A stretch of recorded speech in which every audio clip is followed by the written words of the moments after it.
ভাই কি এনেছেন আজকে? আজকে পেয়ারা কত করে পেয়ারা? 20 টাকা 25 টাকা। কি পেয়ারা মিষ্টি হবে না? এখন কিন্তু বৃষ্টি আছে কিন্তু। এখন এখন কি অবস্থা হবে? মিষ্টি হবে না পানসাই হবে না? কত করে বেচছেন? 20 টাকা 25 টাকা। আর কম নেই নাকি? পরবর্তীতে কাঁঠালের যে চাচার চাচা কত দাম চাচ্ছেন কাঁঠালের?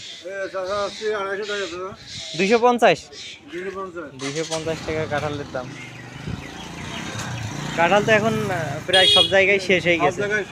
কাঁঠাল আমারও বিক্রি শেষ, আমারও নিয়ে আসতে পারবো না। ও আর নেই না? না আচ্ছা 250 টাকায় কাঁঠালের দাম। আচ্ছা কাঁঠালের ওজন কিন্তু 10 কেজি আছে, 10 কেজি ওজন হবে কাঁঠালের। এই যে কাকা কাঁঠাল এনেছে, শেষ কাঁঠাল বছরের।